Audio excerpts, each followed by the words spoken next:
সাত খুন মামলার অভিযোগপত্র জমা হলেও তদন্তের স্বার্থে প্রধান আসামি নূর হোসেনকে জিজ্ঞাসাবাদের জন্য তদন্ত কর্মকর্তা আবেদন করতে পারে বলে মনে করেন মানবাধিকার কমিশন চেয়ারম্যান মিজানুর রহমান। তবে পুলিশ বলছে জিজ্ঞাসাবাদের জন্য রিমান্ড চাওয়ার বিষয়টি এখন আর তাদের হাতে নেই।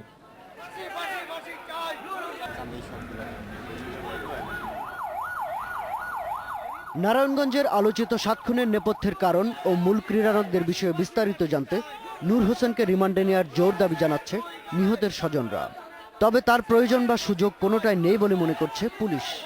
এরই মধ্যে তদন্তের জন্য প্রয়োজনীয় সবকিছুই বের হয়ে এসেছে বলে দাবি করছে তারা। রিমান্ডটাই তো মামলার মূল কথা নয়। তদন্তকারী কর্মকর্তারা যদি মনে করেন যথেষ্ট স্বাক্ষর প্রমাণ রয়ে গেছে আর দরকার নেই, মামলাটা ডিলে করার কোনো প্রয়োজন নেই, তাহলে তো এখানে আর আমার তো মনে হয় না যে সময় ক্ষেপণ করার কোনো প্রয়োজন আছে। তবে পুলিশের এ দাবির সঙ্গে একমত নন মানবাধিকার কমিশনের চেয়ারম্যান। তদন্তকারী কর্মকর্তা এই পর্যায়ে এসে আপিল করতে পারে কিনা যে আমি আবার তাকে জিজ্ঞাসাবাদ করতে? হ্যাঁ, আইনটিতে সেই সুযোগ আছেই। এটা কিন্তু আপনি যে কোনো সময় করতে পারেন এবং সেই সুযোগ যৌক্তিক কিনা সেটা আবার আদালত বিচার বিবেচনা করে সিদ্ধান্ত দিতে পারে। সুতরাং এখানে আমি এই মুহূর্তে না চাইলেও আবার আদালতও যদি মনে করে যে এখানে তাকে জিজ্ঞাসাবাদ করবার প্রয়োজন আছে, আদালতও কিন্তু রাষ্ট্রপক্ষকে সেই কথাটা স্মরণ করিয়ে দিতে পারে। পাশাপাশি এ মামলাটিকে সর্বোচ্চ গুরুত্ব দিয়ে পর্যবেক্ষণ করা হচ্ছে বলেও জানান মিজানুর রহমান। যদি কখনো প্রতীয়মান হয় যে বিচারটিকে ভিন্ন কোনো দিকে প্রবাহিত করবার অপচেষ্টা চলছে, তাহলে কিন্তু ন্যায় বিচারের স্বার্থে জাতীয় মানবাধিকার কমিশন যা যা করণীয় আমরা সেই ধরনের পদক্ষেপ গ্রহণ করব। শুক্রবার নূর হোসেনকে নারায়ণগঞ্জ আদালতে নেয়ার পরপরই রিমান্ডে জিজ্ঞাসাবাদের দাবি করে নিহতের স্বজনরা। কিন্তু পুলিশ রিমান্ড না চাইলে তাকে কারাগারে পাঠানোর আদেশ দেয় আদালত। শাহাদাত স্বপন, ইন্ডিপেন্ডেন্ট নিউজ, ঢাকা। যাই হোক, আমরা ফিরে যাচ্ছি সুপ্রিম কোর্ট আইনজীবী সমিতির সাবেক সম্পাদক অ্যাডভোকেট সমর রেজাউল করিম, মানবাধিকার কর্মী অ্যাডভোকেট এলিনা খানের কাছে। অ্যাডভোকেট সমর রেজাউল করিম, আমাদের প্রশ্ন যে সাত খুন মামলায় নূর হোসেনের অনুপস্থিত তদন্ত করে পুলিশ অভিযোগপত্র দিয়েছে, এখন পর্যন্ত তাতেই সন্তুষ্ট পুলিশ বাহিনী, পুলিশের এই অবস্থান আপনি কিভাবে দেখছেন অ্যাডভোকেট সমর রেজাউল করিম? দেখুন, আমাদের দেশে বিদ্যমান আইন অনুযায়ী তদন্তের প্রক্রিয়া নির্ধারণ করা হয়েছে পুলিশ অ্যাক্টে এবং ফৌজদারি কার্যবিধিতে। ফৌজদারি কার্যবিধির বিধান অনুসারে কোনো আসামি যদি গ্রেপ্তার নাও হয়, আসামি যদি অনন্তকালও পলাতক থাকেন, সেক্ষেত্রেও কিন্তু তদন্ত থেমে থাকবে না। তদন্ত কর্মকর্তা যদি মনে করেন যে তার সাক্ষ্য প্রমাণ, তথ্য উপাত্ত তিনি যেটা পেয়েছেন তার ভিত্তিতে যারা সংশ্লিষ্ট আসামি তাদের বিরুদ্ধে অভিযোগের প্রাথমিক সত্যতা তিনি পান এবং বিচারের মুখোমুখি করার জন্য উপযুক্ত অবস্থা, সেক্ষেত্রে তিনি অভিযোগপত্র দাখিল করতে পারেন। এই মামলাটির ক্ষেত্রে আইনগত অবস্থাটি হল, আমাদের ফৌজদারি কার্যবিধির 167-র 2 ধারায় বলা হয়েছে, কোনো মামলার তদন্তকালীন সময়ে কোনো আসামিকে গ্রেপ্তার করা হলে যদি তদন্ত কর্মকর্তার কাছে প্রতীয়মান হয় যে আসামিকে 24 ঘন্টার মধ্যে জিজ্ঞাসাবাদ বা তদন্ত সম্পন্ন করা সম্ভব নয়, সেক্ষেত্রে আসামিকে আদালতে প্রেরণ করে পুলিশ হেফাজতে নেওয়ার জন্য তিনি আবেদন করতে পারেন। ম্যাজিস্ট্রেট তার আবেদনের তথ্য উপাত্ত এবং গ্রাউন্ড দ্বারা স্যাটিসফাইড হলে তিনি তাকে পুলিশ হেফাজতে নিয়ে জিজ্ঞাসাবাদ করতে পারেন। মূল কথাটা হলো তদন্ত বিদ্যমান রয়েছে কিনা, সেই একটা দিক। আর এই আদালতের তদন্তের অনুমতি বা অন্য কিছু ছাড়াও কিন্তু স্বপ্রণোদিত হয়ে তদন্ত কর্মকর্তা ফৌজদারি কার্যবিধির 173-এর সাবসেকশন 3B অনুসারে নিজেই কিন্তু স্বপ্রণোদিত হয়ে তদন্ত করতে পারেন।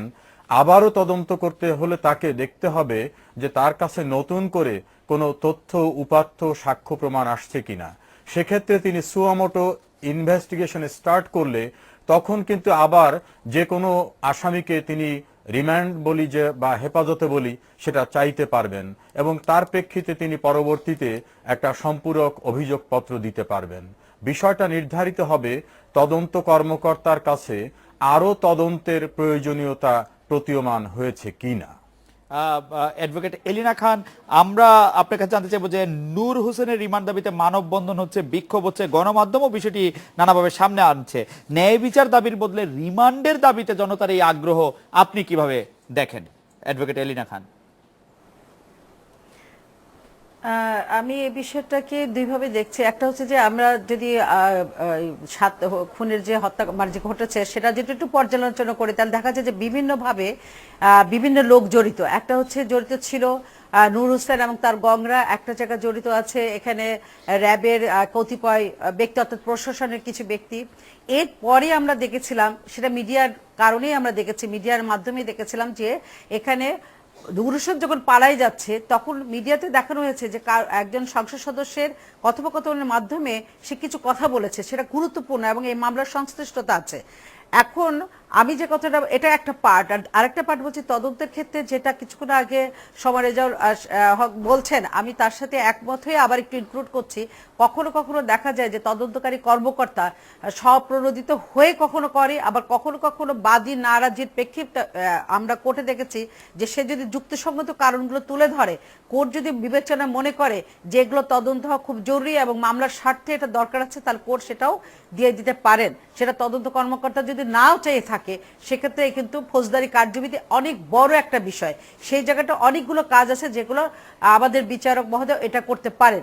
সুতরাং আমি মনে করি, যেটা আপনি কোশ্চেন করেছেন যে মানববন্ধন হচ্ছে, তারপরে এখানে মিডিয়াও অনেক প্রচার করছে, কারণ এই করার পেছনে কারণ অ্যাডভোকেট এলিনা খান, আমি একটি সরাসরি প্রশ্ন করতে চাই, যে রিমান্ডে না নেওয়ার পেছনে যারা সরকার আছেন, প্রশাসন আছেন, তাদের কোনো ভূমিকা আছে বলে কি আপনি মনে করেন? হ্যাঁ, আমি তো অবশ্যই তাই মনে করি, কারণ এখানে একটা স্বাভাবিক প্রশ্ন যে এখানে আমরা পুলিশ প্রশাসন। আপনি কি এটি মাথায় রেখে বলছেন যে নূর হোসেনকে আনার জন্য ইভেন অনুপ চেটিয়া, এটি অনেক ক্ষেত্রে সরকার সরাসরি স্বীকার করছেন না, কিন্তু অনুপ চেটিয়াকে দিয়ে নূর হোসেনকে এখানে নিয়ে আসা পর্যন্ত সরকার প্রথম থেকেই বলে আসছিলেন যে নূর হোসেনকে নিয়ে আসা হবে, তাকে বিচারের মুখোমুখি করা হবে, সেটি সরকার করেছে। নূর হোসেন যেহেতু আরেকটি দেশে পালিয়ে গিয়েছিল, সরকার ইচ্ছা করলে এটি এড়িয়েও যেতে পারত, সরকার সেটি করে নাই। রিমান্ডে না নিয়ে যাওয়ার পরে তো আপনারা সেখানে থাকবেন না, সরকারের লোকেরাই সেখানে থাকবে। আপনি বাড়তি কি তথ্য জানতে পারবেন সরকার যদি আপনাকে না জানাতে চায়?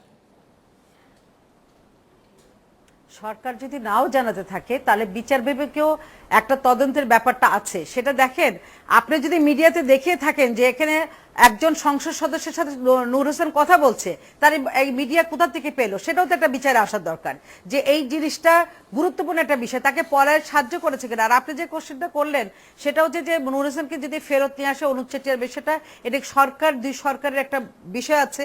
কিন্তু এটা যদি হয়ে থাকে যে নূর হোসেন অনুপ চেটিয়ার একটা মানে আমরা ট্রিটি যেটা বলছি, বন্দি বিনিময়ের যে বিষয়টা, সেটা যদি হয়ে থাকে, তাহলে এখানে দুইটা দিক আছে। একটা হচ্ছে অনুপ চেটিয়ার সাথে কি কারণে এটা হয়েছে সেটা সরকার এবং দুই সরকার বলতে পারবে। অনেক আগে অ্যাডভোকেট এলিনা খান, সরকারের সদিচ্ছার কথা বলছিলাম আমরা। ভারতীয় পত্রপত্রিকা, বিশেষ করে আনন্দবাজার পত্রিকা গত 1 বছর ধরে লেখালেখি করছিল যে নূর হোসেনকে ফেরত দেওয়ার বিনিময়ে সরকার দরকার হলে অনুপ চেটিয়াকেও প্রত্যর্পণ করতে চায়। সেটি হচ্ছে বাংলাদেশ সরকার, তার মানে বাংলাদেশ সরকার নূর হোসেনকে বাংলাদেশে ফিরিয়ে আনতে চায়। তো সেই ক্ষেত্রে নূর হোসেনকে রিমান্ডে না নেওয়ার ক্ষেত্রে সরকারের ভূমিকা থাকবে বলে আপনি কেন মনে করছেন? আমি মনে করি এটা যে নূর হোসেনকেই দিয়ে শেষ করতে চায় এখানে রাষ্ট্রের একটা বিষয়, কারণ নূর হোসেন শেষ হলে পিছনে যে ব্যক্তিগুলো আছে তারা এখানে আসবে না। আর যদি নূর হোসেন নাই আসতো, তাহলে আমাদের এই প্রশ্নগুলো থাকতো না, তাহলে বিচারের ওই জায়গাটাই শেষ হয়ে যেত। সদিচ্ছা প্রশ্নটা এই জায়গায় এই কারণে আসছে যে নূর হোসেনের কাছ থেকে যদি নাও জানা যায়, তাহলে কেন সেই নূর হোসেন পালাই গিয়েছিল, কার সাথে, কোথা থেকে আসলে, এটা তো জানার দরকার আছে। এটা আপনাকে ধন্যবাদ। একজন মানবাধিকার কর্মী রিমান্ডে নেওয়ার কথা বলছেন, মানবাধিকার কমিশনের চেয়ারম্যান বলছেন রিমান্ডের প্রয়োজনীয়তার কথা। অ্যাডভোকেট সমর রেজাউল করিম, আমরা সাধারণত জানি যে আমাদের পুলিশ হচ্ছে একটি রিমান্ড হ্যাপি পুলিশ ফোর্স, তারা যে কোনো লোককে যে কোনো সেন্সেশনাল মামলায়, আমরা ঐশী একটি মেয়ে, তার সে সময় সে মাইনর ছিল, তাকেও আমরা আসলে একরকম রিমান্ডে যেতে দেখেছি, আমরা বয়োবৃদ্ধ রাজনৈতিক নেতাদের রিমান্ডে যেতে দেখছি। ও অধিকতর তদন্তের জন্য তাকে রিমান্ডে নেওয়ার ব্যাপারে পুলিশের এত অনাগ্রহ কেন? কি মনে হয় আপনার অ্যাডভোকেট সমর রেজাউল করিম? দেখুন, পুলিশের অনাগ্রহের বিষয়টা নয়, এই ক্ষেত্রে আমার কাছে মনে হয় যে নূর হোসেনকে রিমান্ডে নেওয়ার প্রশ্নটা কিন্তু আইনানুগ একটি প্রক্রিয়া। তদন্ত বিদ্যমান থাকলেই কেবল সেই ক্ষেত্রে রিমান্ডের আবেদন করা যাবে। যে তদন্তটি সম্পন্ন হয়েছে, ওর প্রেক্ষিতে যে রিপোর্টটি আদালতে দেওয়া হয়েছে, যেটাকে আমরা চার্জশিট বলি, তার বিরুদ্ধে বাদীর নারাজি দরখাস্ত কিন্তু কম্পিটেন্ট ম্যাজিস্ট্রেট বিবেচনা করে দেখছেন যে এটা যৌক্তিক নয়। তার বিরুদ্ধে বিজ্ঞ দায়রা জজ আদালতে তার আবেদন করেছেন। রাইট, দায়রা সমর রেজাল জজ করিম, আপনি তিনি এই পয়েন্টগুলো আগে বলেছিলেন, কিন্তু অ্যাডভোকেট এলিনা খান যে পয়েন্টটি বললেন, যখন নূর হোসেন বিদেশে চলে যাচ্ছিলেন তখন আমরা শুনেছিলাম যে তিনি কারো সঙ্গে কথা বলেছেন, একজন সংসদ সদস্য তার মধ্যে আছেন, সেই রেকর্ডগুলি আমরা শুনেছিলাম। তারপরে অধিকতর তদন্তের জন্য পুলিশ আগ্রহী হয়ে কেন নূর হোসেনকে রিমান্ডের ব্যাপারে নিতে চাইলো না? না, আমি বলছি জি। পুলিশ সরাসরি রিমান্ড নেওয়ার তদন্ত শেষ হয়ে যাওয়ার পর পুলিশের কোনো সুযোগ নাই রিমান্ড চাওয়ার। কিন্তু আমি আপনাকে অ্যাপিলেট ডিভিশনে একটা ডিসিশন রেফার করে বলছি, মামলার সাক্ষ্য প্রমাণ চলা অবস্থায় যদি কোনো আসামির বিরুদ্ধে তথ্য উপাত্ত আসে তাহলে আদালত সরাসরি সেই আসামির বিরুদ্ধে কগনিজেন্স নিতে পারবেন। এটা আমাদের দেশের সর্বোচ্চ আদালত অর্থাৎ অ্যাপিলেট ডিভিশনের ডিসিশন রয়েছে। নূর হোসেনকে দেশে আনার যে বিষয়টি, বিচারের মুখোমুখি করার বিষয়টি, সার্ভিসে থাকা সেনাবাহিনীর এ জাতীয় কর্মকর্তাদের এ জাতীয় একটি মামলায় বিচারের মুখোমুখি করার সরকারের সদিচ্ছার বিষয়টিকেও বিবেচনা না করে, যেটা এলিনা বললেন যে নূর হোসেনকে দিয়ে সব শেষ করতে চায়, এভাবে আমার মনে হয় যতটা ডেভেলপমেন্ট আছে সেই ডেভেলপমেন্টকে এপ্রিসিয়েট করার জায়গাটাও থাকা দরকার। তারা সর্বোচ্চ আদালতে আবেদন করবেন, বাদী বলছেন। সর্বোচ্চ আদালত যদি তার অধিকতর তদন্তের আদেশ দেন, সেক্ষেত্রে নূর হোসেনকে আবার রিমান্ডে নেওয়ার সুযোগ সৃষ্টি হবে। এক্ষেত্রে পুলিশের অনাগ্রহ নয়, বিষয়টা কিন্তু দুইটি আদালত ইতিমধ্যেই নাকচ করেছেন। শুধু পুলিশ নয়, ম্যাজিস্ট্রেট এবং দায়রা জজ আদালত কিন্তু অর্ডার দিয়েছেন যে এই মামলায় নতুন করে রিমান্ডে দেওয়া, ফার্দার ইনভেস্টিগেশনে দেওয়ার যৌক্তিকতা নেই। সমর রেজাল করিম, আপনাকে ধন্যবাদ। অ্যাডভোকেট এলিনা খান, মানবাধিকার কর্মীদের প্রসঙ্গে আমরা বলছিলাম যে আপনারা রিমান্ড দাবি করছেন, মানববন্ধন হচ্ছে, বিক্ষোভ হচ্ছে। নাগরিক সমাজের পক্ষ থেকে আমরা বলতে চাই যে নাগরিক সমাজে 7 খুন হওয়ার পরে প্রথমে বলা হয়েছিল যে এর কোনো বিচার হবে না, পরে দেখা গেল র্যাবের সেনাবাহিনীতে কর্মরত কর্মকর্তাদের সহ আসলে গ্রেপ্তার করা হলো, নূর হোসেনকে ফিরিয়ে নেওয়া হলো এবং তারও আসলে বিচার করা হবে বলে নিশ্চয়তা দেওয়া হচ্ছে।